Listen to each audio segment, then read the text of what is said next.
ఏ జగజ్జనని యొక్క ప్రకాశము చేత ఈ జగత్తంతా కూడా అద్భుతంగా ఈ విధంగా ప్రకాశింపబడుతోందో ఆ ప్రకాశింపచేసేటువంటి తత్వమునే లక్ష్మి అనేటువంటి పేరుతో పిలుస్తాము.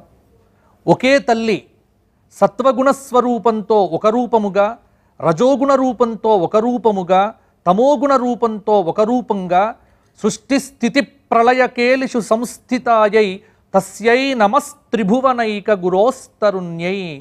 ఆవిడే మహాలక్ష్మి, ఆవిడే వరలక్ష్మి, ఆవిడే జగజ్జనని, ఆవిడే శక్తిలక్ష్మి.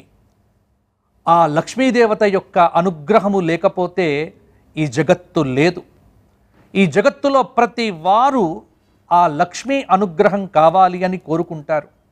మరి పరమ పవిత్ర భవ్య దివ్య అద్భుత శ్రావణమాస ఈ పర్వదినమున ఆ పరదేవత పరాభట్టారిక జగజ్జనని ఆ తల్లి యొక్క కృపా కటాక్ష వీక్షణమును మనమందరం కూడా పొందటానికి ఆ తల్లి యొక్క అద్భుత దివ్య స్తోత్రములను పారాయణం చేస్తూ అద్భుతమైనటువంటి నామములతో ఆ జగజ్జననిని కీర్తించి మనమందరం కూడా తరిద్దాము.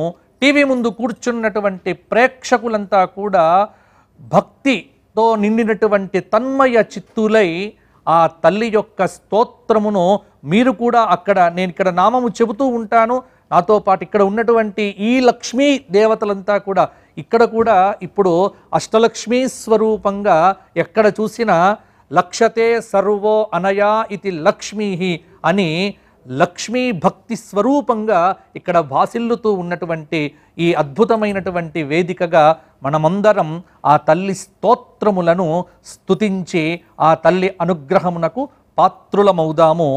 అద్భుతమైనటువంటిది వేదము యందు శ్రీ సూక్తము అంటాము. ఆ శ్రీ సూక్తములో చెప్పబడినటువంటి నామములన్నీ కూడా మంత్రాత్మకములైనటువంటివి.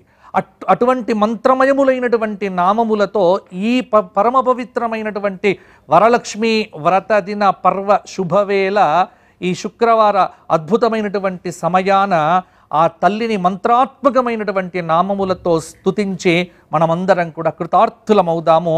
అందరూ కూడా నాతో పాటు చెప్పండి.